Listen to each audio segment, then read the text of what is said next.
संसार दुःख मूळ चहुकडे इंगळ। महाराज मृत्यूलोकी सुखाची कहाणी ऐकिजेल कवनाचे श्रवणी। कैशी सुख निद्रा अंतरुणी इंगळाच्या। ज्ञानोबा सांगतात संसारामध्ये सुख आहे। अहो विंचवाची सेच केली, विंचवाचं झोपण्याकरता केलंय आणि त्यावर झोपले, सुखान झोप लागल? तुमच्या गादीवर एखादा विंचू आणून ठेवला, विंचू, आणि तुम्ही झोपलेले आणि विंचू आणून ठेवला, तर झोपीत जर विंचू डसला तर झोप सुखाची आहे की कशी आहे? सुख आहे काय तिथं झोप? महाराज जीव तरमळायला लागतो। असं एक नाही, ज्ञानोबा राय म्हणतात कैशी सुख निद्रा अंतरुंगी इंगळाच्या। असं म्हटलं जातं की त्या विंचवापेक्षा सुद्धा 100% जी विष आहे, जे काही दुखणं आहे ते त्या इंगळीमध्ये आहे। म्हणजे एक वेळा विंचू परवडला रे बाबा, पण तो विंगळी नाही, इंगळी त्याहीपेक्षा भयानक। विंचूच तड असला तर काय लोक नाचतात नाही का? विंचू हाताळ डसू द्या, काय लोक नाचतात। महाराज मंडप पुरा पडते, गाव पुरं पडते नाचायला। अरे रे बापा काय किती किती। मग इंगळी तो एका विंचवाची जर एवढा त्रास होते तर 100 विंचवाच्या ठिकाणी जेवढं विष आहे तेवढं एका इंगळीच्या ठिकाणी असते। आणि ज्ञानोबा राय म्हणतात त्या इंगळीची काय केली? शेज केली। शेज म्हणजे झोपण्यासाठी बिछाना तयार केला आणि त्यावर झोपले। सुखानं झोप आहे? आहे सुखानं झोप? नाही ना। जशी त्या ठिकाणी सुखाने झोप नाही, ढेकणाच्या बाजे सुखाची कल्पना, मूर्खत्व वचना येऊ पाये तुकोबराय सांगतात। त्या पुढे जाऊन ढेकणाच्या शेजे, ढेकून माहिती आहे का? ढेकून, ते ढेकूल म्हणजे वावरातलं ढेकूल नाही बरं, खटमल म्हणतात त्याला, खटमल। हा माहित आहे का खटमल? आपल्याकडे नाही, ते दवाखान्यातल्या बेडमध्ये असतात खटमल। त्या खटमल त्याच्या बाजीवर जर झोपवलं तर सुखाने झोप आहे का? असं म्हणू शकेन का? सुखे मी निजलो गा म्हणू शकते का? नाही म्हणू शकत का? तिथे सुखाची कल्पनाच करू शकत नाही महाराज। तसंच या संसारामध्ये सुखाची कल्पना कोणीही करू शकत नाही, कारण ज्याचा स्वभाव दुःख देण्याचा आहे त्याच्यापासून सुखाची कल्पना करता कशी? एखाद्या माणसाचा स्वभाव शिव्या देण्याचा आहे, त्याच्यापासून गोड बोलण्याची अपेक्षा होईल? कटू बोलण्याचा स्वभाव आहे, उद्धट बोलण्याचा स्वभाव आहे, त्यापासून आपण नम्र वागण्याची अपेक्षा करू शकत नाही, कारण कटू बोलणं त्याचा हा स्वभाव बनून गेला। तसं या संसाराचा जो स्वभाव आहे तो दुःख देण्याचा बनून गेलेला आहे महाराज, दुःख देण्याचा बनून गेला। म्हणून या संसारापासून आपण कोण्याही प्रकारे सुखाची कल्पना करू शकत नाही। मूर्खत्व वचना येऊ पाये, या ठिकाणाहून सुखाची कल्पना करणं म्हणजे त्याला मूर्खात गणना झाली, मूर्खात गणना झाली, त्याची काय राहील? सुख नाहीच ना, या ठिकाणी सुख नाहीच आहे महाराज। ते दिसायला जरी सुख असलं तरी ते असायला मात्र दुःखच आहे। फक्त त्या सुखाने त्या दुःखाने सुखाचे कपडे पांघरून आणलेले आहेत। सुख पाहता जवा पाडे दुःख पर्वताये वडे, दुःख पर्वताये वडे, दुःख पर्वताये वडे, जवा पाडे दुःख पर्वताये वडे, दुःख पर्वताये वडे, दुःख पर्वताये वडे। सुख पाहता जवा पाडे दुःख पर्वताये वडे, दुःख पाहता जवा पाडे दुःख पर्वताये वडे, दुःख पर्वताये वडे, दुःख पर्वताये वडे, दुःख पर्वताये वडे, दुःख पर्वताये वडे, दुःख पर्वताये वडे, दुःख पर्वताये वडे। महाराज या ठिकाणी दिसायला सुख किती आहे, तिळा एवढं आहे, पण त्याचा परिणाम दुःख किती मोठे आहे। पर्वता एवढं दुःख आहे, जिकडे पाहता की रिव दुःख दुःखम कंडूवने न करावो, रिव दुःख दुःखम।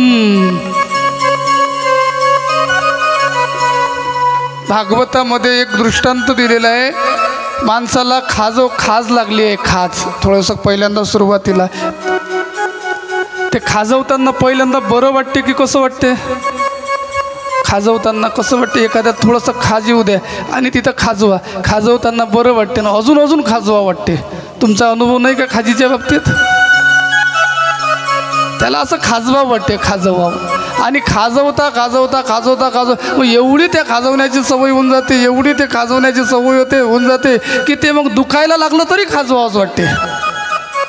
आणि त्याचा परिणाम काय होते? त्यातून रक्त बाहेर यायला लागतं. रक्त कशामुळे? एवढूशा त्या खाजीच्या सुखासमोर रक्ता एवढं दुःख त्या ठिकाणी प्राप्त झालं. सप्तमस्कंदामध्ये त्या प्रकारचं चिंतन सांगितलेलं आहे. कंडू व नीनू करवो, खाजीसारखं कंडू म्हणजे खाजीसारखं ते दुःख आहे महाराज. पाहताना ते सुख किती जवा एवढं आहे, जवापाळे आहे, जवा एवढं आहे, पण त्याच्या पाठीमागं दुःख किती मोठं आहे. पर्वता एवढं दुःख आहे, पर्वता एवढं सामान्य दुःख नाही, पर्वता एवढं दुःख आहे महाराज.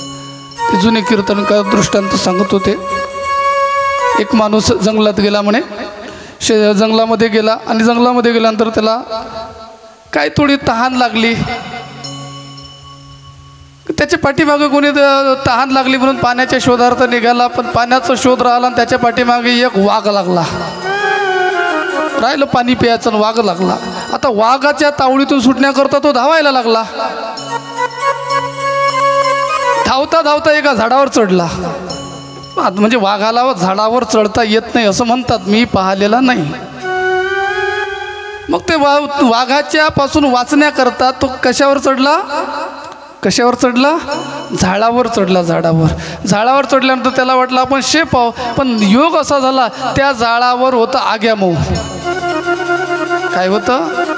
आग्यामऊ होतं. या झाडावर चढल्यामुळे काय झालं? ते झाड हललं आणि हल्ल्यामुळे त्या आग्यामावावरच्या माश्या उठल्या आणि त्या सर्वच्या सर्व याच्या अंगावर येऊन बसल्या. आता याला कसं वाटत असेल? या डांगीवर जाऊ की त्या डांगीवर जाऊ, त्या डांगीवर जाऊ की त्या डांगीवर जाऊ. डांग करता समोरून दिसला त्याला त्या झाडावरून एका डांगीवर साप येताना.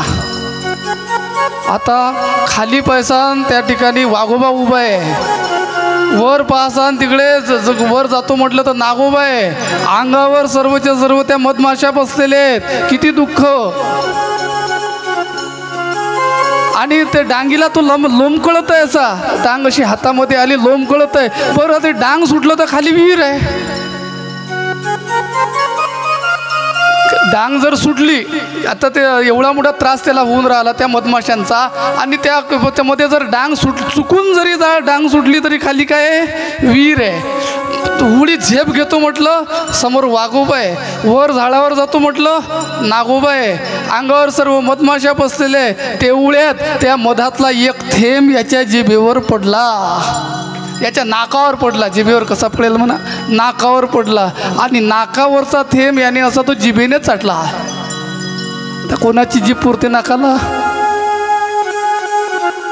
त्याने तो चाटला. आणि त्या मधाचा थेंब चाटल्यानंतर एवढंही जे दुःख आहे ते सर्वच्या सर्व त्या मधाच्या थेंबामध्ये सर्वच्या सर्व दुःख विसरून गेला. त्याला म्हणतात सुख किती जवापाडे आणि दुःख किती पर्वता एवढे. अशीच आपली या संसारामध्ये स्थिती आहे. या संसार नगरी बाजार भरला ग बाई. या संसार नगरी बाजार भरला ग बाई.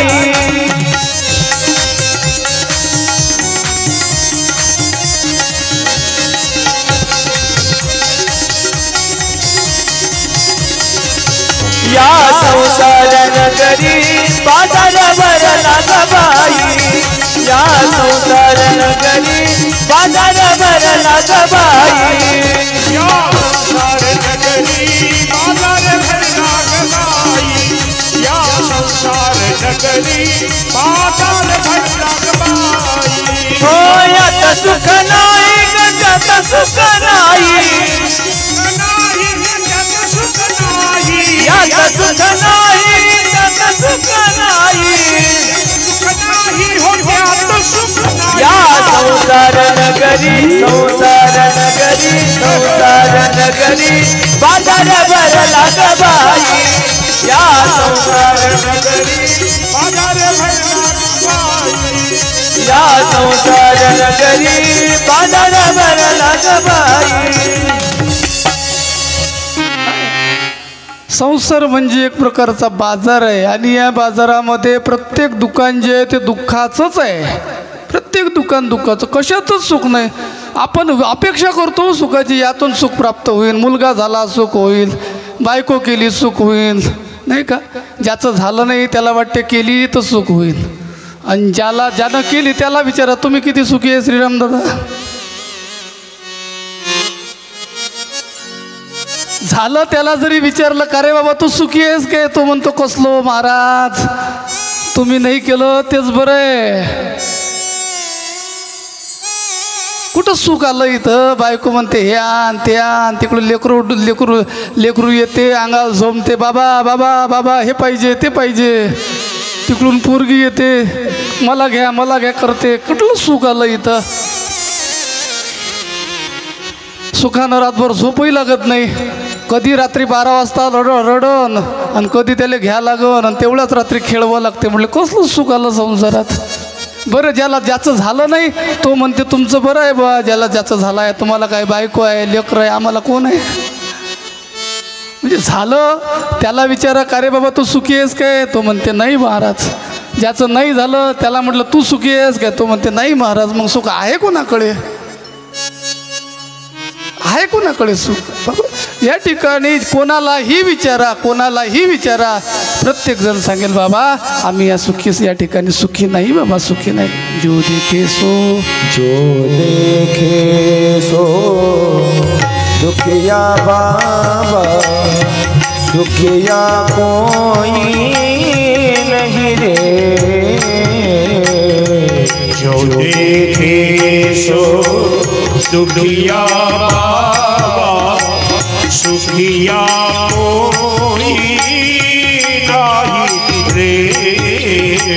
जो देखे सो दुखिया बाबा सुखिया कोई नहीं रे. राजा दुखिया प्रजा दुखिया, राजा दुखिया प्रजा दुखिया, दुखिया घर बैरागी रे. इस कारण ही सुखदेव ने उदरी माया त्यागे रे. जो देखे सो दुखिया बाबा सुखिया कोई नहीं रे. जो देखे सो दुखिया बाबा सुखिया कोई नहीं रे. राजाला विचारा का रे बाबा तू सुखी आहेस का, तो म्हणते कसलं सुख. प्रजेला विचारा का रे बाबा या राज्याच्या राज्यामध्ये तुम्ही सुखी आहे का, तो म्हणतो कसलं महाराज सुख. तेच ते राजा सुखी नाही, प्रजा सुखी नाही. एखाद्या साधूला विचारा, संन्याशाला विचारा का रे महाराज काहो महाराज तुम्ही सुखी आहे का, तो म्हणतो महाराज कसलं सुख आलो. हेच गाव की तीच गाव, भिकारी के 50 गाव. कसलं सुख आलं. या गावात भागवत सांगा, त्या गावात रामायण सांगा.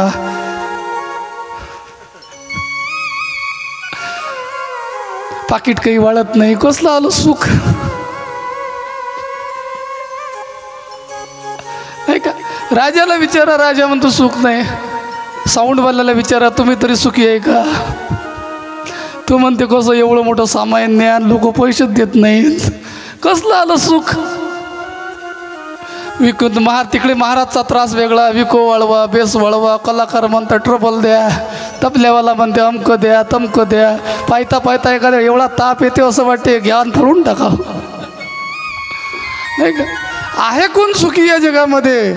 जगी सर्व सुखी असा कोण आहे, विचारी मना तूची शोध हो निपाये. कोण सुखी आहे महाराज? कोण सुखी आहे? कोण सुखी आहे? कबीरा सब जग जग दुखिया, सुखिया नाही न कोय. कोणी सुखी नाही, कोणी. या दुःखामुळेच त्या शुकदेवांनी 12 वर्ष गर्भामध्ये राहणं कबूल केलं महाराज, फक्त बाहेर दुःख आहे म्हणून. एवढं दुःख या संसारामध्ये, एवढं दुःख संसारामध्ये. माणसाचं या संसाराचा स्वभाव दुःख देण्याचा बनलाय. आणि का नेमकं, आणि आपल्याला पाहिजे सुख. पाहिजे काय प्रत्येकाला? तुम्हाला काय पाहिजे? सुख पाहिजे की दुःख पाहिजे? खरं सांगा, काय पाहिजे? सुखच पाहिजे. ज्याला त्याला सुखाची अपेक्षा आहे, पण सुख कोणाला मिळतच नाही. का? नेमकं काय झालं? सुख पाहिजे पण जिथं जायला पाहिजे तिथं जात नाही ना, म्हणून सुख नाही. आपल्याला जर पेढे घ्यायचे असतील तर पेढे घेण्याकरता कोण्या दुकानात जावं लागेल? एक माणूस पेढे आणण्याकरता गेला बाजारात आणि जोड्याच्या दुकानात गेला. भाऊ मला पाव किलो पेढे द्या. तो म्हणे काय? अहो पेढे पाव किलो पेढे म्हणून राहिलो मी, पेढ्याचा पुडा पाहिजे. अहो दुकानावर नाव वाचा ना. काय? इथे जोळे मिळतील. संसारामध्ये माणसं जोळेच खात आहेत. का? दुकान चुकलं. ही परिस्थिती आहे. मग या ठिकाणी आहे कोण सुखी? सुखी जर कोण असेल तर तो भगवान परमात्मा सुखी आहे महाराज. भगवान परमात्मा सुखी आहे. तुका म्हणे माझे हेची सर्व सुख, पाहीन श्रीमुख आवडीने. सुखी पाहता श्रीमुख सुखावले सुख, डोळियाची भूक नवजे माझ्या. या ठिकाणी दोघं जण सुखी दिसून येते ना आपल्याला. एक तर साधू संत सुखी आहेत, नाही तर परमात्मा सुखी आहे. साधू संत किती सुखी आहेत महाराज? ज्ञानोबारायांना विचारा तुम्ही किती सुखी आहे? सर्व सुखाची लहरी ज्ञानाबाई अलंकापुरी. ज्ञानोबाराय सुख स्वरूप आहेत. तुकोबारायाला विचारा को तुमच्या जीवनाचं, तुकोबारायाचं जीवन आपल्याला दुःखरूप दिसत असेल, पण तुकोबाराय सांगतात माझ्या एवढ्या जगात सुखीच कोणी नाही. तुकोबारायाचं वरवरचं जीवन जर पाहिलं, बायको कशी होती माहीतच आहे. लेकरं, घरात खाण्याची सोय नाही. बायको एक अन्न करता मेली, स्त्री एक अन्न करता मेली. दुष्काळे आटिले द्रव्य नेला मान, स्त्री एक अन्न करता मेली. कोणतं सुख आहे? भौतिक प्रपंचामध्ये पाहिलं तर कर्कशे सांगाती, दुःख उदंड फजिती. घरामधली बायको कशी आहे? तुकोबाराय सांगतात बरे झाले देवा बाईला कर्कशा नाही का. दिवाळं निघालाय तुकोबारायचं वरच्या आयुष्यातलं. बरे झाले देवा निघाले दिवाळे, बरे या दुष्काळे पीडा केली. तुकोबारायचं वरवरचं जीवन बघा ना तुम्ही. काय आहे? कोणतं सुख आहे तुकोबारायच्या जीवनामध्ये? गावातले लोक, कोपला पाटील गावाचे हे लोक, आता माझं भीक कोण लोक वेडा म्हणू लागले तुकोबारायला. तुका वेडा अविचार करी बडबड फार. लोक तुकोबारायला मूर्खात काढलं. आणि महाराज भजन करणाऱ्याला लोक मूर्खातच काढतात. बरं, जास्त देवाच्या नादी लागू द्या, लोक मूर्खात काढतात. मॅड झाला म्हणतात. गेले याचे मनुष्यपण येणे सांडी लाज. लोक बोलतातच. मग काय? पण तुकोबारायाचं पारमार्थिक जीवन कसं होतं बघा. विचारा तुकोबारायला, का हो तुकोबाराय तुम्ही सुखी आहे का? तुकोबाराय म्हणतात माझ्या एवढा सुखी जगात कोणी नाही. माझी झोप सुखाची आहे, माझं जेवण सुखाचं आहे, माझे वस्त्र सुखाचे आहेत, माझं स्नान सुखाचं आहे, जेवण झाल्यानंतर देणारी ढेकर ते सुद्धा सुखाचीच आहे. माझ्या जीवनामध्ये सुखाशिवाय दुसरं काहीच नाही. महाराज तुकोबारायचं जीवन, तुकोबाराय सांगतात मी झोपतो सुखावर, सुखामध्ये झोपतो. सुखी मी निजलुगा शून्य सारोनी तेथे.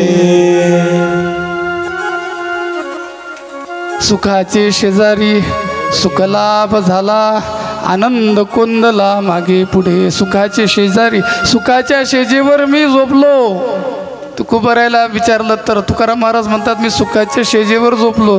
बरं ठीक आहे तुकोबाराय, तुम्ही सुखाच्या शेजेवर झोपले. झोपीतून उठल्यानंतर सकाळी काय करावं लागते? पहिल्यांदा चहा प्या लागते. पण तुकोबाराय म्हणतात चहा नाही, स्नान करावं लागतं. मग स्नान करत असताना तुकोबाराय तुमचं स्नान कशाचं आहे हो? तुकोबाराय म्हणतात माझी स्नान माझा आंघोळ सुद्धा सुखाची आहे. आनंदाचे डोही आनंद तरंग आनंदाची अंग आनंदाची माझे स्नान सुखाचं आहे. बरं स्नान झाल्यानंतर काय घालतात? स्नान घातल्यानंतर काय करतात? नट्टापट्टा करतात, कपडे घालतात. तुकोबारायला विचार का हो तुमचं कपडे तुम्ही कोणते घालता? सर्व सुख ल्यालो सर्व अलंकार सर्व सुख ल्यालो सर्व अलंकार सुख ल्यालो सर्व अलंकार सर्व सुख ल्यालो सर्व अलंकार सर्व सुख ल्यालो सर्व अलंकार सर्व सुख ल्यालो सर्व अलंकार सर्व सुख ल्यालो सर्व अलंकार सर्व सुख ल्यालो सर्व अलंकार आनंदे निर्भर डुलत सो आनंदे निर्भर डुलत सो सर्व सुख ल्यालो सर्व अलंकार सर्व सुख ल्यालो सर्व अलंकार सर्व सुख ल्यालो सर्व अलंकार. तुकोबारायला विचारलं का स्नान केलंय? होय. कशाचं केलं? सुखाचं केलं, आनंदाचं केलं. वस्त्र कशाचे घातले हो तुकोबाराय? सुखाचे घातले. सर्व सुख ल्यालो सर्व अलंकार. तर स्नान झालं, वस्त्र झाली. आता तुकोबाराय जेवणाची वेळ झाली. तुम्ही जेवता काय हो? तुकोबाराय सांगतात मी जेवतो काय? सुखाचंच जेवण करतो. तुका म्हणे खातो तुका म्हणे खातो तुका म्हणे खातो आनंदाचे लाडू तुका म्हणे खातो तुका म्हणे खातो तुका म्हणे खातो आनंदाचे लाडू खातो तुका म्हणे खातो तुका म्हणे खातो आनंदाचे लाडू तुका म्हणे खातो तुका म्हणे खातो तुका म्हणे खातो आनंदाचे लाडू. नका पडो धारे तुम्ही नका पडो धारे तुम्ही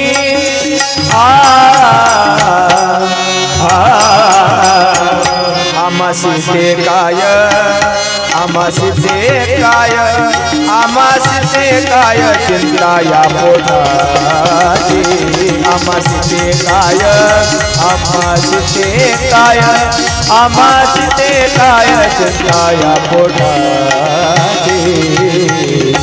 तुकोबारायला विचारलं का हो जेवता तुम्ही? बरं काय जेवता हो? आपण काय जेवतो? पोळी जेवू, भाजी जेवू, एखाद्या दिवशी गोड पक्वान्न जेवू. पंक्तीत जर जेवायला गेलो तर पंक्तीत वेगळं जेवण जेवू. पंक्तीत जर जेवलो काही असे असतात फेर की ते किती जन्म झाला फेरा गणित नाही जी दाथारा. आणि काही फेर असे असतात आता मागवता येईल फेरा हे तो न घडे या नगरा. काही असे असतात लाडू आहे बुंदी आहे ते काय नेहमी नेहमी येत असते का पंक्तीत? बुंदी किती वेळा येते? एक वेळा येते. गुलाबजामुन असले किती वेळा येतात? एक वेळा येतात. काही असे असतात येतातच येतात. पोळी घ्या पोळी घ्या, वरण घ्या, भाजी घ्या हे सारे दिवसभर चालू राहते. पण मग एक आणि दोन गुलाबजामुन दिले तृप्ती होईल काय? एक जे गुलाबजामुन आला तुमच्या पंक्तीत आणि एकच काय एवढी मोठी पंगत गेली, एक तवाळला. परिस्थिती अशी आहे बोकळ्या जीवानं गेला पण खाणारा म्हणते गोड नाही झाला. ही परिस्थिती आहे. जेवायला जातात पण जीवन आल्यानंतर काय बुंदी वाढली एवढाली जसं काही नव्हतंच. म्हणजे ही परिस्थिती आहे. मग तुकोबाराय म्हणतात आम्ही किती खातो की आनंद खात असताना आम्ही काही असं काही एवढूसा नाही खात. आमचं जीवन आनंदमय झालं. इतकं खाल्लं की आता त्या ढेकर येऊन राहिल्या, त्या ढेकर सुद्धा आनंदाच्याच येऊन राहिल्या आहेत. धालिया ढेकर येते आनंदाचे हरिहर, आनंदाचे ढेकर सुद्धा येत आहेत, ते आनंदाचेच येत असतात. हे तुकोबारायचं जीवन. म्हणजे भौतिक जीवन तुकोबारायचं वेगळं, आध्यात्मिक जीवन तुकोबारायचं वेगळं. भौतिक जीवनामध्ये आपल्याला दिसताना सुख दुःख दिसेल, पण आध्यात्मिक जीवन बघा किती उंच आहे, किती उंच आहे. सुखानं भरलेलं सर्व जीवन आहे. म्हणून सांगतो, एक तर या जीवनामध्ये, या जगामध्ये, या संसारामध्ये एक तर देव सुखी आहे, दुसरे म्हणजे संत सुखी आहेत. ज्ञानोबार आहे, तुकोबार आहे, नाथ बाबा, सद्गुरू जोग महाराज, हे संत हे सुखमय आहेत. संतांचं जे स्वरूप आहे सुखमय आहे. देवाचं जे स्वरूप आहे ते सुखमय आहे. म्हणून परमात्म्याचं स्वरूप सांगत असताना तो कसा आहे? आनंद. तो भगवान परमात्मा आनंदमय आहे. महाराज आनंदमय आहे. हे आनंद त्या परमात्म्याचं स्वरूप आहे. त्याला हे जे मंगलाचरण आलेलं आहे, हे वस्तू निर्देश रूपी मंगलाचरण आहे. किती मंगलाचरण पाहिले? मंगलाचरणाचे किती प्रकार पाहिले आपण? 3 प्रकार पाहिले. त्यामध्ये पहिलं नमस्कार रूपी, दुसरं आशीर्वाद रूपी आणि तिसरं वस्तू निर्देश रूपी अशा प्रकारचं मंगलाचरण सांगितलं गेलं. आता का मंगलाचरण करावं? तो इष्टांचा संप्रदाय आहे. का मंगलाचरण करावं? महाराज भगवंताचं जे नाव आहे ते भगवंताचं नाव मंगलमय आहे, याकरता मंगलाचरण करा. सकळ मंगळ निधी, सकळ मंगळ निधी, श्री विठ्ठलाचे नाम आदी, श्री विठ्ठलाचे नाम आदी, श्री विठ्ठलाचे नाम आदी. सकळ मंगल निधी, सकळ मंगल निधी, विठ्ठलाचे नाम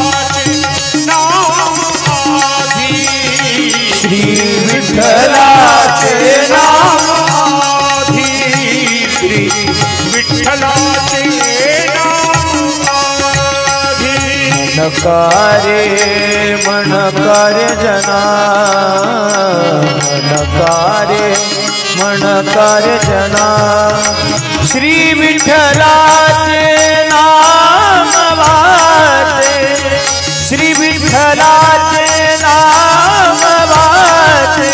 हो सकळ मंगळ निधी, सकळ मंगळ निधी, निधी निधी, श्री विठ्ठलाचे नाम आधी, श्री विठ्ठलाचे नाम आधी, श्री विठ्ठलाचे नाम आधी. सकळ मंगळ निधी. भगवंताचं नाव कसं आहे? मंगळाचं निधी आहे. सकळ मंगळाचे सार, भवसिंधू उतरी पार. आणखी अनेक प्रमाणे आपल्याला सांगता येतील की भगवंताचं नाव मंगलमय. धनी न पुरे गाता. सकळ मंगळाचं सार असलेला भगवान परमात्मा आहे, मंगलमय आहे म्हणून. आणि तो जसा मंगलमय आहे तसा तो आपल्याला सुद्धा मंगलमय करतो. याकरता मंगलाचरण करा. अविनाश करी आपुलिया ऐशे, लावी मना पिशे गोविंदाचे. देवाचा स्वभाव आहे. तो जसा आहे तो आपल्या भक्तांना करतो. मातृपितृ भ्रातृ सगोत्र पार, चतुर्भुज नर होणे टेले. तो जसा आहे तसा तो आपल्या भक्तांना करतो. मग त्याचं स्वरूप एक आनंद, त्याचं स्वरूप मंगलमय आहे. तो भगवान परमात्मा मंगलमय आहे. मंगलमय काय म्हणजे काय? अमंगलाचा नाश करणारा. भगवंताची जी कृपा आहे ती अमंगलाचा नाश करणारी आहे. अमंगलहारी कृपा तुम्हारी, जो चाहत दिल को धोत सदा. महाराज भगवंताचं कसं आहे? वो मंगल भगवान परमात्मा कसं आहे? वंदनीय राष्ट्रसंत तुकडोजी महाराज त्या प्रार्थनेच्या सुरुवातीलाच भगवंताचं मांगल्य सांगतात. मंगल नाम तुम्हारा प्रभो जुगावे मंगल होत सदा, अमंगल हारी कृपा तुम्हारी जो चाहत दिल को धोत सदा. तुम आद अनाद सुमंगल हो और रूप तुम्हारा निरामय है. टुकड़ा कहे जो भजता तुमको नित पावत मंगल निर्भय. भगवंताचं स्वरूप कसं आहे? देवा तुझं नाव मंगल आहे. मंगल नाम तुम्हारा प्रभू, तुझं नाव मंगल आहे. जो गाते नेहमी मुखामध्ये जो म्हणते तो सुद्धा मंगलमय होऊन जातो. देवाच्या स्वरूपाचा महिमा आहे. तो जसा आहे तसा तो आपल्या भक्तांना करतो. म्हणून जो गात मंगल होत सदा. कशी आहे तेव्हा तुझी कृपा तरी कशी आहे रे? अमंगल हारी कृपा तुम्हारी. तुझ्या कृपेने अमंगलाचा नाश होतो. मंगल भवन अमंगल हारी द्रवहुसु दशरथ अजिर बिहारी. रामायणामध्ये सांगतात. वदनी तुझे मंगल नाम, मंगल नाम प्रेम. असा प्रकार त्या देवाची जी कृपा आहे ती अमंगलाचा नाश करणारी आहे. याकरता देवाच्या कृपेचा विचार करा. देवाची कृपा अमंगलाचा नाश करणारी. अशा प्रकारचे महाराज जगत. मंगलमय नाम तुझे सतत गाऊ दे. मंगलमय नाम तुझे सतत गाऊ दे. मंगलमय नाम तुझे सतत गाऊ दे.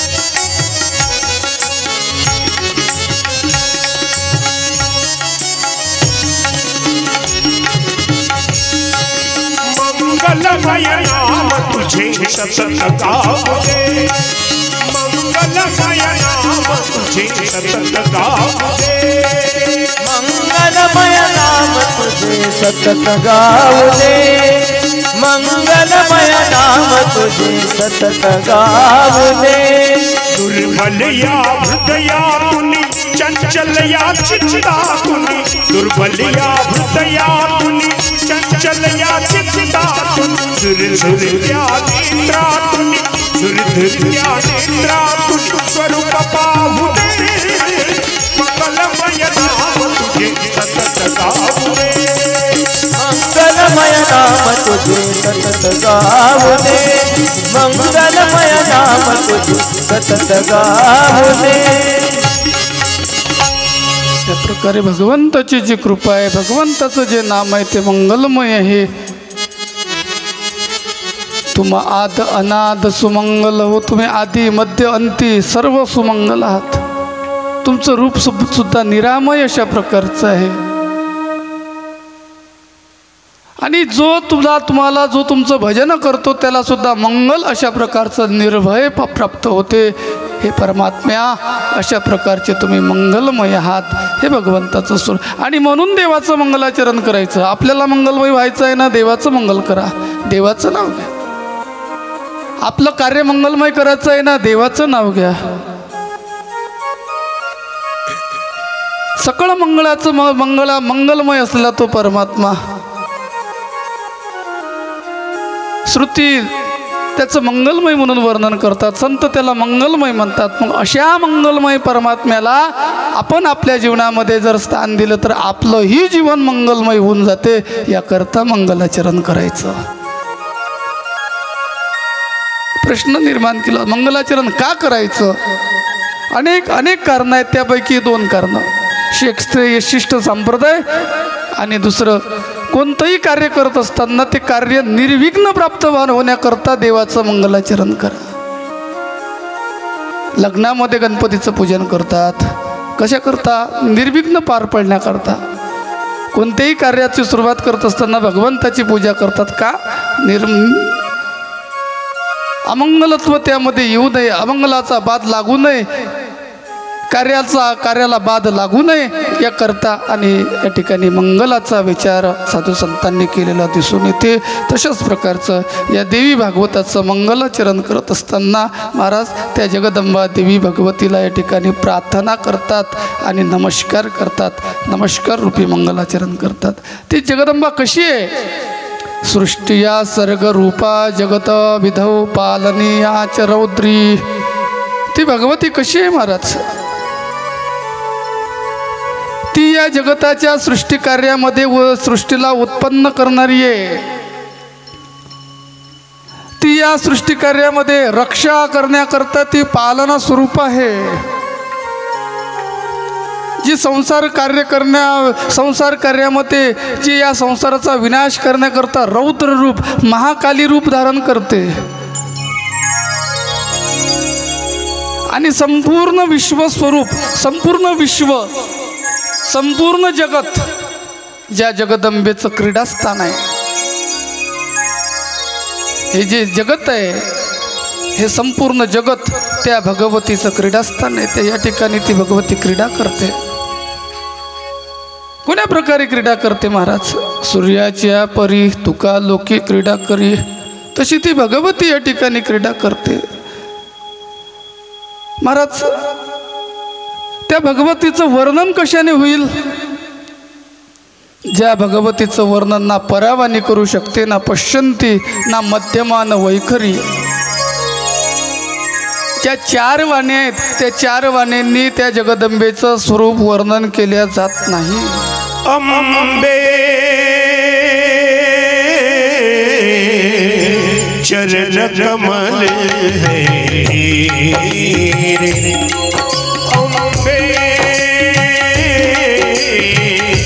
चरण कमल है तेरे. अम्बे चरण कमल है तेरे. अम्बे चरण कमल है तेरे.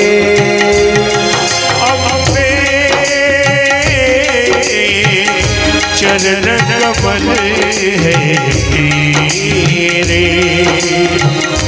हम भंवरे हैं जन्म जन्म के. हम भंवरे हैं जन्म जन्म के. निश्चित तेरे हम चरण कमल है तेरे. अम्बे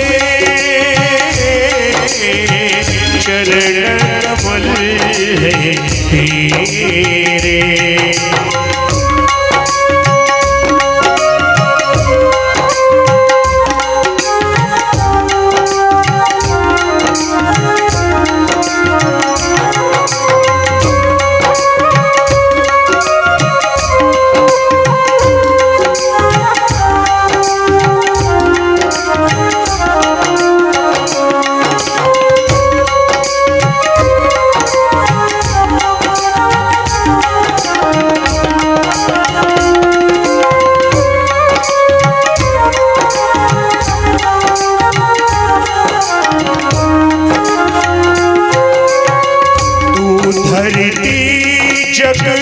पालन करती अमर का आधार है तू ही.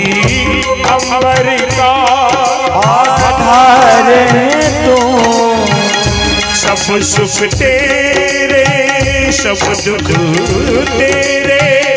इस जीवन का सार है तू ही. इस जीवन का सार है तू ही. तू धरती जग पालन करती अम्बर का आधार है तू ही. सब सुख तेरे सब दुख तेरे. इस जीवन का सार है तू ही. तू सत्यम तू शिवम सुंदरम. तू सत्यम तू शिवम सुंदरम हम सब शतलजिति रे अम्बे चरण कमल है तेरे अम्बे चरण कमल है जय जय माँ जय जय माँ जय जय माँ जय जय माँ जय जय माँ जय जय माँ जय जय माँ जय जय माँ जय जय माँ जय जय माँ जय जय माँ जय जय माँ जय जय माँ जय जय माँ जगदम्बे चरण कमल है अम्बे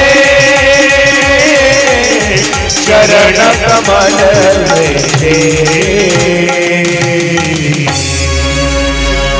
ती जगदंबा या जगताची उत्पत्ती करते, ती जगदंबा या जगताचं पालन करते, ती जगदंबा या जगताचा संहार करते. महाराज मग त्या जगदंबेचं वर्णन कोण करतं? महाराज त्या जगदंबेचं वर्णन कोणीही करू शकत नाही. भगवंताचं कोण वर्णन करू शकेल? वेद जाणो गेला पुढे मौनावला ते गुह्य तुझला प्राप्त कैसे. महाराज जो त्या भगवतीला जाणण्याकरता गेला, वेद तिला जाणण्याकरता गेला, नेती नेती म्हणून उभा राहिला, न येती ज्याचं गुणानुवर्णन वर्णन करता येत नाही. वाण्या त्याचं त्या परमात्म्याचं वर्णन करण्याकरता गेले. परा पश्यंती मध्यमा वैखरी हे जे 4 वाणे आहेत. मग तो परमात्मा त्याच्यापेक्षा दूर आहे. परे उनी पर वैखरे उनी दुरी असा असलेला तो परमात्मा आहे. कोण करू शकेल त्याचं वर्णन? वेदा नाही कळला वेदा नाही कळला अंत पार जाचा कानडा राजा पंढरीचा कानडा राजा पंढरीचा कानडा राजा पंढरीचा वेदा नाही कळला वेदा नाही कळला अंत पार याचा कानडा राजा पंढरीचा कानडा राजा पंढरीचा राजा हो कानडा राजा पंढरीचा कानडा राजा पंढरीचा कानडा राजा पंढरीचा. कोण त्याचं वर्णन करू शकेल? वेदासी कानडा श्रुतीसी कानडा विठ्ठल उघडा पंढरी. कोण वर्णन करू शकेल त्याचं? ना परा न पश्यंती ना मध्यमा न वैखरी न ब्रह्मा न विष्णू न महेश. त्याचं गुणानुवर्णन कोण करू शकेल? महाराज त्या भगवतीचं वर्णन न ब्रह्मा करू शकते, न विष्णू न महेश. हे नित्य आराधना करतात, नयती म्हणून थांबतात. काय आणि मग निरंतर त्या भगवतीची आराधना करणारे, तिची आश्रित ती काही जण आहेत. त्या पराप्रकृतीचे जे आश्रित आहेत, तिने निर्माण केलेली ही ती काही जण ब्रह्मा विष्णू महेश नित्य त्या देवीची आराधना करतात. अशा त्या परम प्रसन्न चित्त देणा असणाऱ्या, सुखस्वरूप असणाऱ्या त्या ती भगवती माझ्या या ठिकाणी शब्दांना वाक्यांना अलंकारित करो अशी मी तिच्या चरणी प्रार्थना करतो.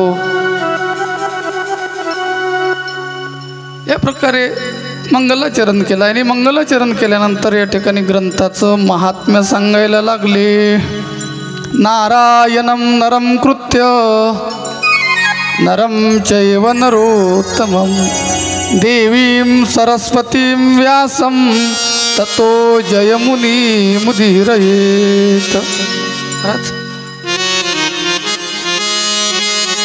सर्वांना नमस्कार झाला, मंगलाचरण झालं आणि मंगलाचरण झाल्यानंतर ग्रंथाला सुरुवात झाली. ग्रंथाला सुरुवात करतात आणि ग्रंथाला सुरुवात करत असताना पहिल्यांदा ग्रंथाचं महत्त्व प्रतिपादन करतात. पहिल्यांदा 6 अध्यायामध्ये 7 अध्यायामध्ये जेमतेम 7 अध्यायामध्ये ग्रंथाचं महात्म्य आलं आणि कोणत्याही ग्रंथामध्ये प्रवेश करण्याच्या अगोदर त्या ग्रंथाचं महत्त्व कळलं पाहिजे. त्या ग्रंथाचं जोपर्यंत आपल्याला महत्त्व कळत नाही तोपर्यंत आपण त्याच्याविषयी प्रभावित होत नाही. एखाद्या व्यक्तीचा प्रभाव कळण्याकरता त्याचं महात्म्य, त्याचं वजन काय हे कळलं पाहिजे, नाही का? एखाद्या गावातला व्यक्ती आहे, त्याच्याविषयी प्रभाव नसतेच लोक प्रभावित नाहीत होत. आता भारताचे पंतप्रधान माननीय श्री नरेंद्रजी मोदी साहेब याच्याविषयी लोक प्रभावित झाले. तसेच थोडी प्रभावित झाले, तसेच प्रभावित झालेले आहे की प्रत्येकजण मोदी मोदी मोदी, हर घर मोदी, घर घर मोदी चालू आहे. ते लोक प्रभावित झालेले आहेत त्या मोदीजींना. ते कसे काय, त्यांचा काहीतरी वजन आहे, त्या काय म्हणतात त्याला, स्टेटस आहे. त्यामुळे त्यांचा सर्वांवर प्रभाव पडत आहे. प्रभाव पडण्याकरता स्टेटस महत्त्वाचं आहे, वजन महत्त्वाचं आहे. तसंच ग्रंथ कळण्याकरता ग्रंथाचं वजन, ग्रंथाचं महात्म्य कळलं पाहिजे. या ग्रंथात काय आहे, हा ग्रंथ श्रवण केल्याने काय होते हे कळल्याशिवाय आपण कसं काय महाराज कोणती गोष्ट एखाद्या गोष्टीचं आपल्याला महत्त्व कळलं तरच आपण ती गोष्ट घेत असतो ना. बाजारामध्ये गेलो, बाजारामध्ये गेल्यानंतर आपल्याला उगाच आपण कोणतीही वस्तू खरेदी करतो का? काहीतरी त्या गोष्टीविषयी आपल्याला माहिती आहे, काहीतरी आपल्याला त्याचं महत्त्व कळते. हे खाल्ल्यानंतर असं होते हे आपल्याला माहीत आहे. बीट खाल्ल्यानंतर रक्त वाढते म्हणून आपण बीट घेत असतो, उगाच थोडी खर्च करतो, नाही ना. तसं या ग्रंथाचं महत्त्व कळलं पाहिजे. एक धनगर होता आणि त्या धनगराला एक दगड सापडला. दगड गुळगुळीत दगड होता, तो गुडगुडीत चोपडा. त्याला काही कळलं नाही कसला गोळ. त्याला ते कुतूहल वाटलं त्या दगडाचं कुतूहल वाटलं. त्याने तो दगड घेतला हातामध्ये. त्याला ते खूप आश्चर्य वाटलं की इतका गुडगुडीत दगड असू शकतो. ठीक आहे असेल, आणि ते चांगलं वाटलं त्याला. त्यानं तो दगड घेतला. दगड घेऊन एका मेंढीच्या गळ्यात तो बांधला. त्याला असं एक चिंधी बांधली, चिंधीमध्ये तो बरोबर बांधला गेला आणि तो गुडगुडीत असलेला दगड एका मेंढीच्या गळ्यामध्ये घातला. आता त्याला कळलंच नाही ते काय, तो त्याला दगडच मानून बसला. घेतला परिस बांधला गळा शुक्तिका लाभे. त्याला असं वाटलं आपल्याला ते रजतच सापडलं, अशासारखी गत झाली आणि त्याने तो दगड त्या मेंढीच्या गळ्यामध्ये बांधला. 4-8 दिवस गेले. मेंढी चारण्याकरता रोज जायचा. एक रत्न पारखी चाललेला होता. त्या रत्न पारख्याला या मेंढीच्या गळ्यातला हा गुडगुडीत दगड कळला आणि त्याच्या लक्षात आला हा सामान्य दगड नाही, हा हिरा आहे, हिरा. पण ज्या अर्थी याला हा कळलं नाही म्हणूनच यानं बकरीचे त्या मेंढीच्या गळ्यात बांधलं ना. तो गेला आणि त्याला सांगितलं, त्या धनगराकडे गेला आणि धनगराला म्हटलं, हे बघा काका, तुम्ही तो जो दगड त्या मेंढीच्या गळ्यामध्ये बांधलाय, त्याचे मी तुम्हाला 100 रुपये देतो, तुम्ही मला तो दगड द्या. हा हुशार होता धनगर म्हणे आपण याला विचारलं नाही घेता काय, काही नाही, हा सहज आपल्याकडे आला म्हणते आणि न मिळालेल्या त्या गुळगुळीत दगडाचे आपल्याला 100 रुपये द्यायला तयार झाला. त्याने सांगितलं मला 100 रुपयात परवडत नाही म्हणे. तो म्हणे 100 रुपयात परवडत नाही तर 1000 घे. आता माणूस किंमत किती वाढविल, वाढवून 5 रुपयानं वाढविल, 10 रुपयानं वाढविले. यानं कितीनं वाढवले, 900 रुपयानं किंमत वाढवली, 1000 घे म्हणे. 1000 घे म्हटल्यानंतर याच्या लक्षात आलं काहीतरी विशेष आहे. एकदमानं 1000 तर कोणी वाढवत नसते. कसे काय ना 1000 वाढवले. नाही मला परवडत नाही म्हणे, 1000 घेजार म्हणे. 10,000.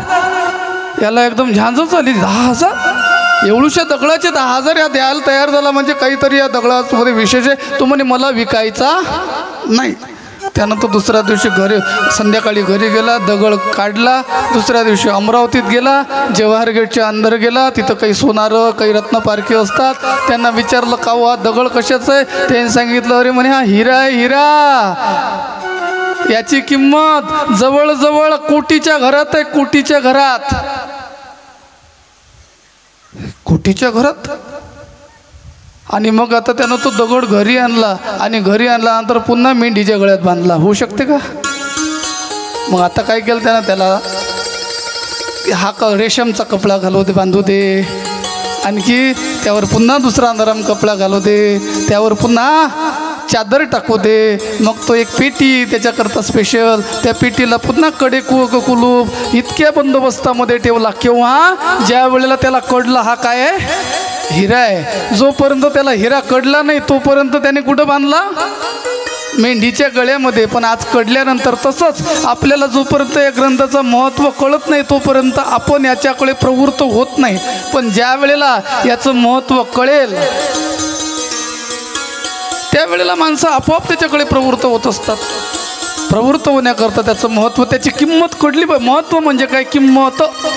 त्याची किंमत कळली. ज्याला किंमत कळत नाही तो बेभाव देऊन टाकतो. एक लहान बालक होतं, लहान बालक 4-5 वर्षाचं, खेळत होतं. त्याचे वडील होते सेठजी होते, पैशाचा व्यापार होता त्यांच्याकडे. ते काय म्हणतात त्याला, व्याजबट्ट्याचे पैसे देणं घेणं चालू होते. सावकार होता, सावकार.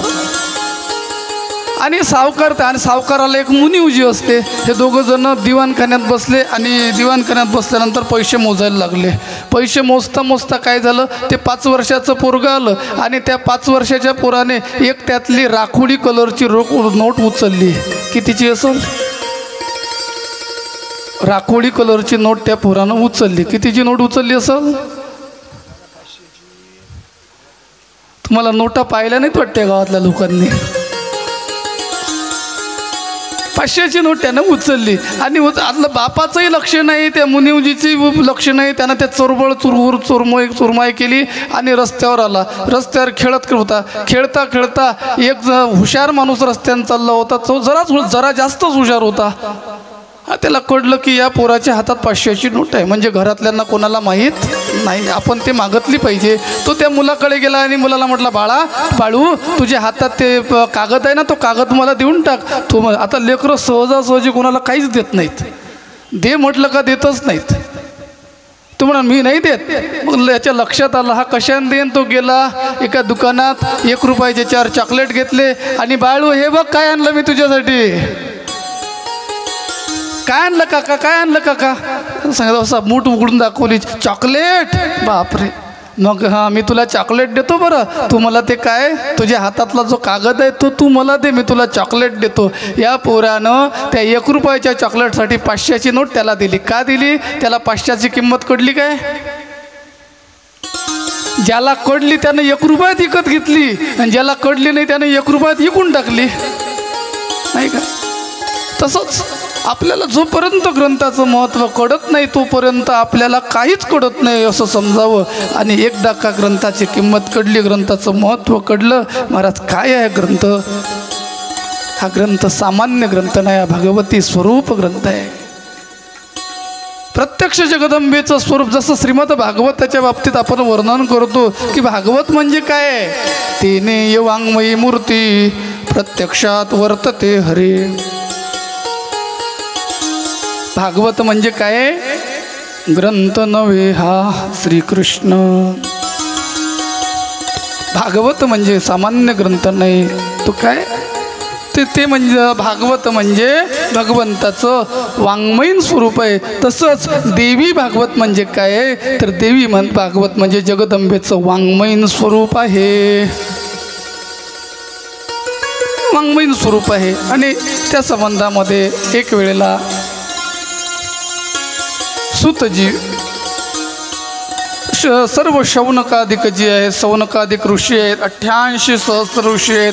एक वेळेला नैमिषारण्यामध्ये त्यांनी दीर्घकालीन सत्र करण्याचं ठरविलं. दीर्घकालीन सत्र करण्याचं ठरवलेलं आहे. आणि सर्वजण भगवंताकडे गेले, भगवंता आम्हाला साधना करण्याकरता अशी जागा द्या, असं स्थान द्या की ज्या स्थानावर बसल्यानंतर आमचं लक्ष दुसरीकडे कुठंही केंद्रित होऊ नये, फक्त परमार्थामध्ये लागावं. महाराज तीर्थामध्ये का जावं, तीर्थामध्ये जाऊन का कथा श्रवण करावी, मंदिरामध्ये जाऊन कथा का श्रवण करावी, मंडपामध्ये जाऊन कथा का श्रवण करावी, त्याला काय कारण आहे, त्याला हेच कारण आहे की आपल्या घरामध्ये प्रपंचाचे जे जंतू आहेत ते जंतू सर्वीकडे पसरलेले असतात. ते काही लोकांना म्हणावं चल ना होकत ते म्हणतात ऐकतो ना घरून. आता घरून ऐकल्यानंतर खरंच घरात लक्ष राहते का, इथं आल्यावरच तर लक्ष राहत नाही. इथं आल्यावर आज जे तुम्ही आले, उद्या जर तुम्हाला विचारलं काय ऐकलं सांगू शकता, तुम्ही सांगू शकत नाही म्हणून तर आमचं बरं आहे. नाही तर तुम्ही म्हटलं असतं मागच्या वर्षी तर सांगितलं होतं बुवानं हे. तुमचं लक्ष नाही राहत म्हणून बरं आहे. महाराज प्रपंचामध्ये अनेक प्रकारचे जंतू असतात, प्रपंचाचे जंतू असतात, ते आपल्याला परमार्थ करू देत नाहीत. याकरता आपण मंदिरामध्ये, तीर्थामध्ये, मंडपामध्ये जाऊन कथा श्रवण करावी आणि त्या कथेचं फल जे आहे ते 1000 पटीने जास्त असतं. गावामध्ये कथा, गावातल्या मंदिरामधल्यापेक्षा तीर्थावरच्या मंदिरामध्ये जाऊन कथा श्रवण केली त्याचं अधिक पुण्य आहे. त्यापेक्षा महाक्षेत्रामध्ये जाऊन तर कथा श्रवण केली त्याचं अधिक पुण्य आहे. प्रत्येक ठिकाणी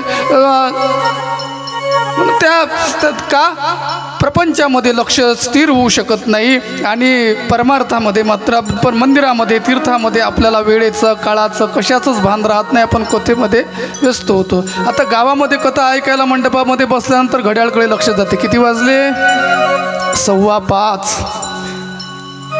आता किती करते बुवा, घरी जाऊन झाडपूस करावं लागते ना. म्हणजे काय झालं, लक्ष केंद्रित कुठं झालं, घरी झालं. पण तेच आपण तीर्थामध्ये जाऊन कथा श्रवण केली, वाटते काय घरी जा लागते, झाडपूस करा लागते, स्वयंपाक करा लागते, काहीच नसतं त्या ठिकाणी नियोजन. किती सांगा महाराज, परमार्थ करत असताना तो अशा ठिकाणी करावं की जिथून लक्ष कुठेही जाऊ नये, फक्त त्या परमात्म्याच्या ठिकाणी राहावं. आणि ते सर्व देवी देवता, सर्व ऋषी भगवंताला म्हणतात की हे भगवंता आम्हाला असं स्थान द्या की ज्या स्थानावरून आमचं लक्ष कोण्याही ठिकाणी केंद्रित होणार नाही. अशा प्रकारच्या स्थान आम्हाला परमार्थाकरता द्या. त्यावेळेला भगवंतांनी काय केलं, आपलं जे चक्र आहे ते मनचक्र जे आहे ते मनचक्र सोडलं आणि सांगितलं ऋषिगणांनो तुम्ही याच्या पाठीमागे धावा जा आणि ज्या ठिकाणी हे स्थिर होईल त्या ठिकाणी तुम्ही परमार्थ करा, त्या ठिकाणी तुम्ही कथा करा असं म्हण. आणि मग भगवंताने ते चक्र सोडलं आणि चक्र सोडल्यानंतर सर्वजण सर्व ऋषीमुनी त्या चक्राच्या पाठीमागे जावायला लागले. आणि महाराज मनचक्र, त्या मनचक्राच्या मागे जात असताना ते नैमिष नावाच्या क्षेत्रामध्ये थांबलं. त्या ठिकाणी आजही चक्रतीर्थ आपल्याला दिसून येते. जो नैमिषारण्याला गेला असेल त्याला ते चक्रतीर्थ माहीत आहे. आणि त्या ठिकाणी मग सर्व ऋषीमुनींनी ठरवलं की हीच जागा साधना करण्याकरता, कथा करण्याकरता योग्य आहे. आणि सर्व सौनकादिक ऋषी त्या ठिकाणी त्यांनी एक यज्ञ करण्याचं ठरविलं. आणि यज्ञ करत असताना, सत्र करत असताना ते सत्र 2 प्रकारचं असतं. एक सकाळच्या सत्रामध्ये त्यामध्ये यज्ञ चालायचा आणि दुपारच्या सत्रामध्ये त्यामध्ये ज्ञानचर्चा चालायची. जोपर्यंत यज्ञामध्ये ज्ञानचर्चा होत नाही तोपर्यंत त्या यज्ञाला काही यज्ञस्वरूप प्राप्त होत नाही. महाराज आपण जो यज्ञ करतो, कोणता, जो अग्नी प्रज्वलित करून स्वाहा स्वाहा करण्याकरता जो यज्ञ केला जातो त्याचं फल कोणाला आहे, फक्त यजमानाला आहे. जो त्या ठिकाणी यजमान बसलेला आहे त्या यजमानाला ते फल आहे. बाकीच्यांनी किती आहुत्या टाकल्या तर बाकीच्यांना फल भेटत नाही. लोक धूम करतात, आम्हाला टाकू द्या, आम्हाला टाकू द्या, पण कोणालाच त्याचं फल मिळत नाही. जो यजमान आहे त्या यजमानालाच ते फल प्राप्त होत असते. पण ज्ञानयज्ञ असं आहे, याचा सर्वांना अधिकार आहे आणि सर्वांना फल सारखं आहे. श्रोत्याला फल सारखं, वक्त्याला फल सारखं. आणि श्रोतृरम वक्तुरम यश तत्पाद सलिलम यथा. महाराज या ठिकाणी श्रोत्याला, वक्त्याला दोघांनाही फल सारखं आहे. यज्ञामध्ये फल फक्त एकाला, पण ज्ञान यज्ञामध्ये सर्वांना. म्हणून या ठिकाणी जो अधिकार आहे तो सर्वांचा आहे. सगळासी येथे आहे अधिकार. सर्वांना या ठिकाणी अधिकार आहे. सर्वांना फल सारखं आहे. ऐकणाऱ्यालाही फल सारखं आहे, सांगणाऱ्यालाही फल सारखं आहे. म्हणून ज्ञान यज्ञ श्रेष्ठ आहे. भगवंत जो ज्ञानाने काय होते महाराज, ज्ञानसत्राने काय होते, गंगा स्नानाने पाप जाईल पण पापाची वासना जात नाही. पाप ताप ही जाये सुचित्वे सुची गंगा होय, पाप ताप ही जाये. ज्ञानोबराय सांगतात की पवित्रतेमध्ये गंगा ही श्रेष्ठ आहे. तिच्यामध्ये स्नान केल्यानंतर पाप जाते, तापही जातात. पण माणसं वर आल्यानंतर पुन्हा पाप करायला सुरुवात करतात, नाही का? आता काय प्रयागला गेले होते का तुमच्याकडचे लोक? प्रयागला कोण नाही गेलं? प्रयागला महाराज, प्रयागला गेल्यानंतर काय गंगा आहे, त्या ठिकाणी 3 नद्यांचा संगम आहे. आताच कुंभमेळा होऊन गेला, शिवरात्रीच्या दिवशी त्याचा समारोप झाला. त्या कुंभमेळ्यामध्ये करोडो लोकांनी स्नान केलं. जवळजवळ 65 कोटी लोकांनी या वर्षीच्या कुंभमेळ्यामध्ये स्नान केलेलं आहे. रेकॉर्ड ब्रेक आहे. आजपर्यंत एवढी गर्दी कधीच कुंभात नव्हती. एवढी काय झालं, त्या ठिकाणी स्नान केल्यानंतर पाप गेलं पण पापाची वासना गेली नाही. पाप करण्याची वासना गेली. लोक गावात आले अजून तेच चालू.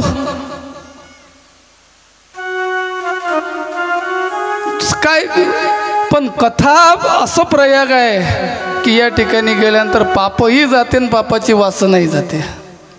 कथेमध्ये स्नान केल्यानंतर कथा भागीरथी स्नानजे करती, कथारूपी गंगेमध्ये स्नान केल्यानंतर, त्या भागीरथीमध्ये स्नान केल्यानंतर प्रयागच्या त्या ठिकाणी फक्त पाप जाते. पण या कथारूपी भागीरथीमध्ये स्नान केल्यानंतर पापाची वासना जाते. म्हणून कथा ही सर्वश्रेष्ठ आहे. कथा ही सर्वश्रेष्ठ आहे महाराज. त्या कथेचं वर्णन या ठिकाणी सांगतात.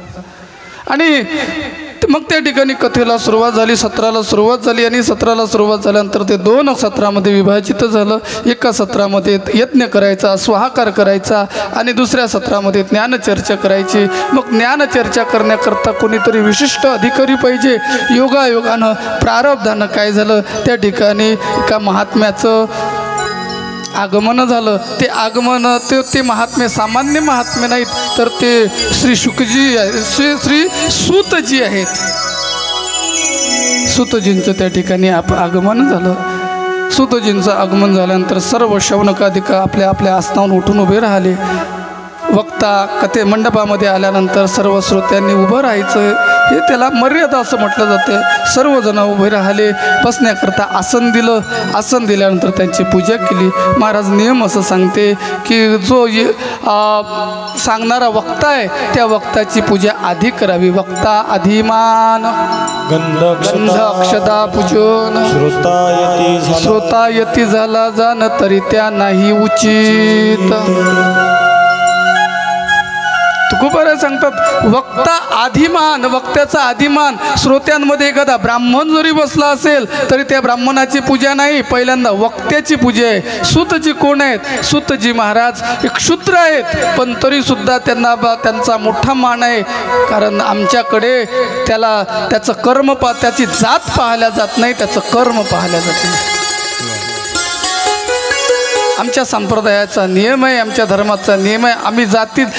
आमच्या जातीमध्ये किंवा आमच्या धर्मामध्ये कितीतरी नीच जातीतले लोक श्रेष्ठ अशा स्थानावर प्राप्त झाले. का? त्यांच्या कर्मामुळे. म्हणून सूतजींचं त्या ठिकाणी सर्वांनी पूजा केली. पूजा झाल्यानंतर त्यांना प्रार्थना केली की महाराज आम्हाला भगवत कथा सांगा. भगवत कथा सांगण्याच्या अगोदर त्या ठिकाणी सूतजी पहिल्यांदा गणपतीला वंदन करतात.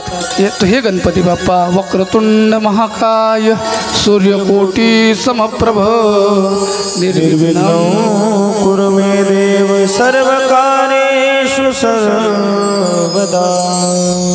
गणपती बाप्पाला मंगलाचरण करतात. कसे गणपती बाप्पा? गजाननं भूतगणाधिसेवितं कपित्तजम्बो फलचारुभक्षणं उमासुतं शोकविनाशकरं नमामि विघ्नेश्वर पादपङ्कजं. असे गणपती बाप्पा आहेत कसे? वक्रतुंड, ज्यांची वाकडी तिकडी सोंड आहे,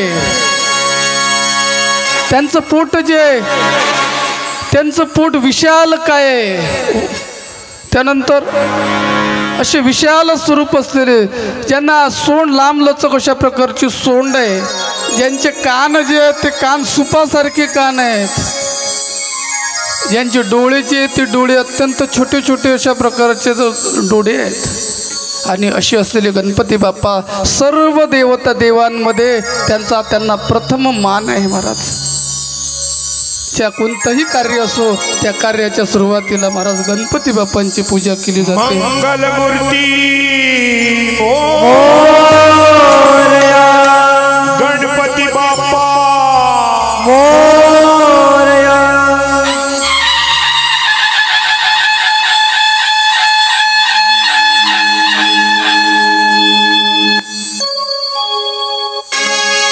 देवा तुझ्या दारी आलो,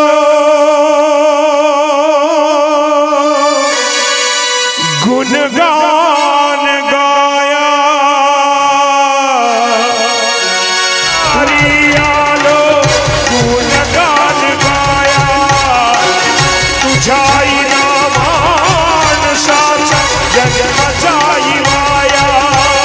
देवा दिली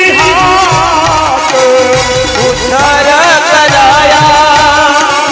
अभाळाची छाया तुझी जमीनदाराची माया. मोरया मोरया मोरया मोरया मोरया मोरया मोरया मोरया मोरया मोरया मोरया. गणपती बाप्पा मंगलमूर्ती मोरया मोरया मोरया मोरया. मोरया.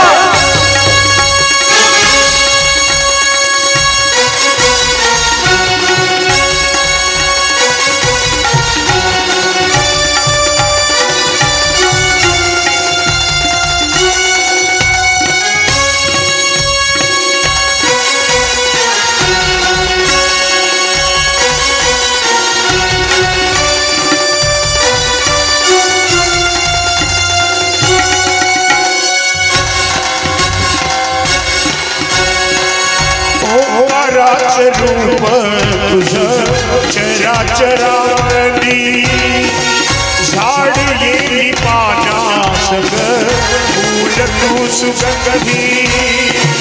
भक्ताचा पाठीला गरीबाचा वाली. माझी भक्ती तुझी शक्ती एक रूप झाली. देवादी हात उद्धार कराया. आभाळाची छाया तुझी जमीनदाराची माया. मोरया मोरया मोरया मोरया मोरया मोरया मोरया मोरया मोरया मोरया मोरया. गणपती बाप्पा मंगलमूर्ती मोरया मोरया मोरया मोरया.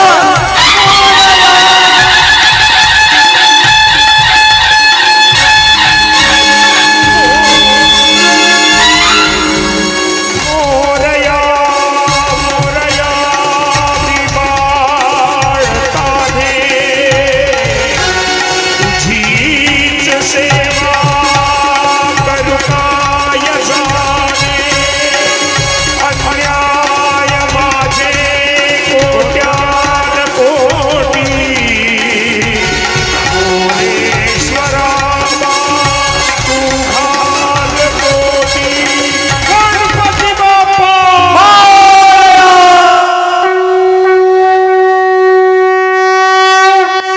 अशा प्रकारचं भगवान गणपती बाप्पांचं स्तवन त्या ठिकाणी स्वतःची करतात. महाराज भगवान गणपती बाप्पा आपल्याला दिसताना कसे डोळे त्यांचे अत्यंत सूक्ष्म दिसतात.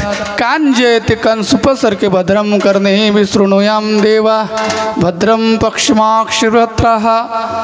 सांगितलंय की भगवत त्या गणपती बाप्पाचं स्वरूप कसं आहे. वक्रतुंड, वाकड्या तिकड्या तोंडाचे, महाकाय, मोठ्या पोटाचा, पण काय सूर्यकोटी समप्रभ. सूर्यप्रकाश कोटी सूर्यांप्रकारे त्यांची आभा आहे, प्रकाशमान आहेत. महाराज त्यांचे डोळे लहान आहेत, त्याला कारण आहे सूक्ष्म दृष्टी असावी. साधकाच्या ठिकाणी सूक्ष्म तर सूक्ष्म. त्या हत्तीची कशी दृष्टी असते त्या प्रकारे महाराज साधकाची दृष्टी त्या गणपती बाप्पांसारखी अत्यंत सूक्ष्म असावी हे सांगायचं आहे.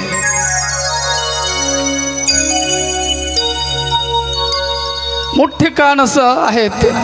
मोठं कानामध्ये काही कितीही भगवंताची लीला सांगितलं तरी ती श्रवणच झाली पाहिजे. ज्याके श्रवण समुद्र समाना. रामायणामध्ये वर्णन आलेलं आहे की काय कान कसे असावे. समुद्रासारखे. समुद्र जसा अथांग आहे तसे कान माणसाचे अथंग असावे. का भगवंताची गुणान कीर्ती श्रवण करण्याकरता. अथांग कितीही श्रवण करा, कितीही श्रवण करा, भगवंताच्या श्रवणाने ज्याची तृप्तीच होत नाही. याकरता गणपती बाप्पांचे कान मोठे आहेत. त्यानंतर गणपती बाप्पाचं वाहन काय हो. गणपती बाप्पाचं वाहन काय आहे. कशावर बसतात गणपती बा. उंदरावर बसतात. उंदीर किती असते एवढूसा. आणि गणपती किती मोठा आहे एवढा मोठा. आता एवढ्या मोठ्या उंदरावर एवढा मोठा गणपती कसा काय बस. एवढ्याशा उंदरावर एवढा मोठा गणपती कसा काय बसणार. त्याला कारण आहे. का गणपती बाप्पाचं वाहन उंदीर आहे. त्याला कारण असं आहे की उंदीर हा कधीही रिकामा राहत नाही. कपडा असल कुरतळल, जमीन असल कुरतळन, त्याला छिद्र करून ठेवेल. कपडा असेल त्याला छिद्र करून ठेवेल, कतरून ठेवेल. काही फळ असलं काही का सवय तो उद्योगच करत राहते. त्या उंदराचं गणपती बाप्पाला हे सांगायचं आहे की बाबा रे तुम्ही सुद्धा उद्योगामध्ये राहा, सतत उद्योग करा. उद्योगाचे घरी रिद्धी सिद्धी पाणी भरी, नाहीतर देरे हरी पलंगावरी. यात काही खरं नाही.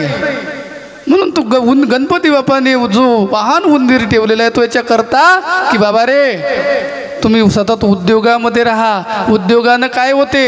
भाग्याचे निभळसे उद्योगाचे निमिषे, समृद्धी जाता पैसे घररी घे. याकरता उद्योगाची निमिषे, उद्योगाच्या मिसाने आपल्या घरी सर्व संपन्नता प्राप्त होते. याकरता गणपती बाप्पांचं जे वाहन आहे ते उंदीर आहे. गणपती बाप्पाचं पोट मोठं आहे. माणसाने कितीही निंदा कोणी केली तरी ते गणपती सारखं मोठ्या पोटामध्ये पचवल्या गेली पाहिजे. याकरता गणपती बाप्पांचं जे स्वरूप आहे.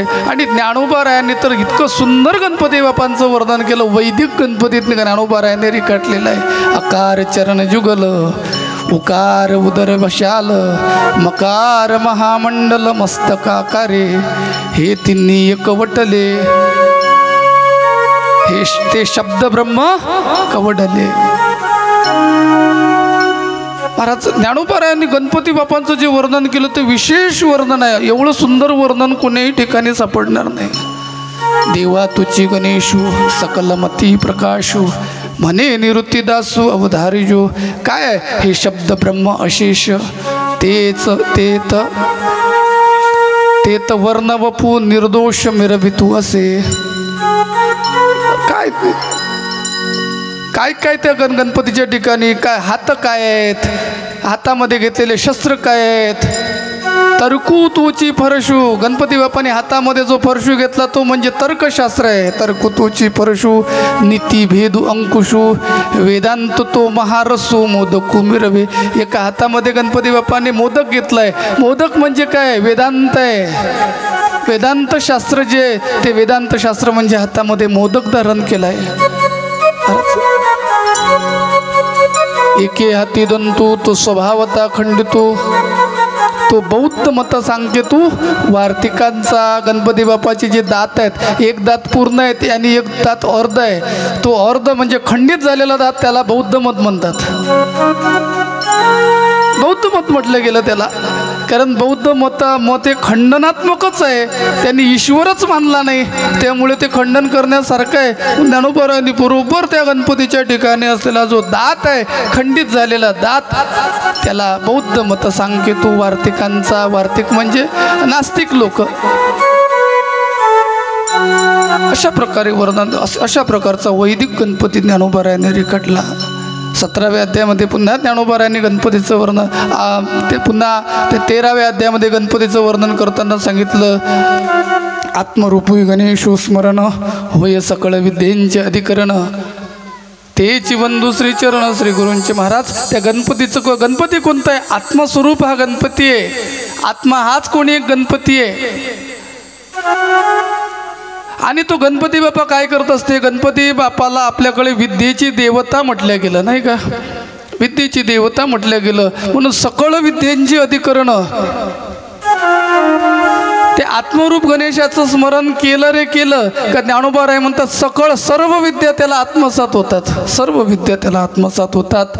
असे त्यांनी त्या ठिकाणी श्री गुरुरूप गणेशांचं वर्णन केलं, आत्मस्वरूप गणेशांचं वर्णन केलं. पुन्हा 17व्या अध्यायामध्ये आपल्याला गणपतीचं वर्णन दिसून येते.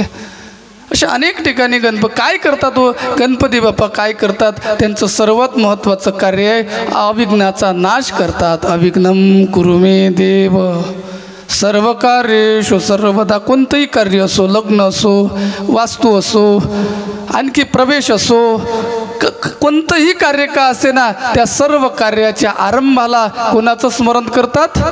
गणपती बाप्पाचं. कार्यारंभी तुझे स्मरण करीत आले जन, मोठं आले विद्वान साधू संत सत्पुरुष, तुझ्या कृपेचे अगाध थोरी. गजानन बाबा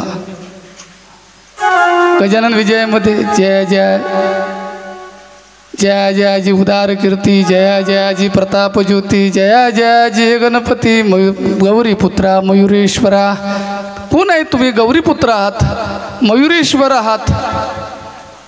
कार्यारंभी तुझे स्मरण, कोणतंही कार्य असो त्या कार्याच्या आरंभाला तुमचं स्मरण आहे. करीत आले जन, आतापासून नाही, पूर्वपार परंपरा आहे. मोठाले विद्वान, किती मोठा विद्वान असो, तुमच्या स्मरणाशिवाय तो पुढेच जात नाही. भागवताचं लिखाण चालू झालं, व्यासांनी पहिल्यांदा स्मरण गणपती बाप्पांचं केलं. महाभारताचं लिखाण झालं, पहिल्यांदा स्मरण गणपती बाप्पांचं करण्यात आलं. कोणतंही कार्य असो, मोठमोठ्याले विद्वानांनी गणपतीचंच केलं. साधू संत सत्पुरुष, साधूंनी, संतांनी, सत्पुरुषांनी, सर्वांनी त्या गणपती बाप्पाचं वर्णन केलेलं दिसून येते. तशाच प्रकारचे गणपती आपण या ठिकाणी या वडगाव माहोर या गावामध्ये श्रीमद भागवत श्री देवी भागवत कथेच्या या संबंधामध्ये सप्ताहांतर्गत या ठिकाणी आपल्याला आपले झाकीकार हरिभक्तपरायण श्री ऋषिकेश महाराज यांनी या ठिकाणी सुंदर अशा प्रकारे गणपतीचं स्मरण, गणपतीचं चित्र आपल्यासमोर उभं रेखाटलेलं आहे. त्यांच्याकरता जोरदार टाळ्या वाजवायच्या. गणनायकाय गणदेवताय गणाध्यक्षाय धीमहि